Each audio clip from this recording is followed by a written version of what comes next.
Sistem pertanggungjawaban pidana. Sistem pertanggungjawaban pidana adalah konsep dalam hukum pidana yang menentukan apakah seseorang dapat dipertanggungjawabkan atas suatu tindak pidana yang dilakukannya. Sistem ini mencakup unsur-unsur yang harus dipenuhi agar seseorang dapat dinyatakan bersalah dan dikenai sanksi pidana. Unsur-unsur pertanggungjawaban pidana. Agar seseorang dapat dipertanggungjawabkan perkara pidana, harus terpenuhi beberapa unsur utama. Adanya perbuatan pidana aktus legalitas. Perbuatan tersebut harus diatur dalam hukum legalitas.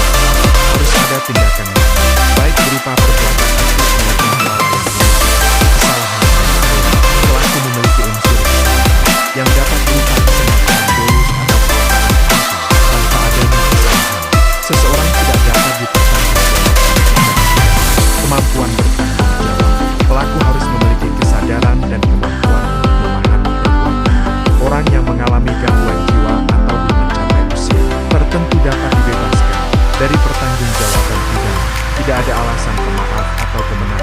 Alasan pembenar misalnya pembelaan terpaksa. Perintah undang-undang menghilangkan sifat melawan hukum dari perbuatan. Alasan pemaaf misalnya gangguan jiwa. Tidak paksa menghilangkan kesalahan. Sistem pertanggungjawaban pidana di Indonesia. Dalam hukum pidana Indonesia, sistem pertanggungjawaban pidana asas legalitas. Pasal 1 ayat 1 tidak ada pidana tanpa peraturan yang lebih jauh. Asas kesalahan tidak ada pidana tanpa kesalahan.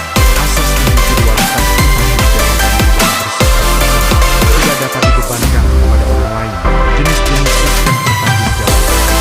Sistem kausalitas hanya melihat akibat yang ditimbulkan oleh perbuatan.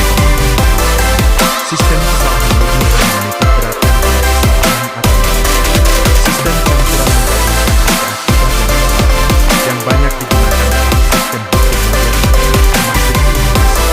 Sistem pertanggungjawaban pidana juga dikembangkan seperti pertanggungjawaban pidana korporasi-korporasi. Sebagai badan hukum dapat dimintai pertanggungjawaban pidana tanpa kesalahan, strict liability dalam beberapa kasus tertentu, seperti kejahatan lingkungan dan lalu lintas. Pelaku tetap dapat dipidana meskipun tanpa kesalahan.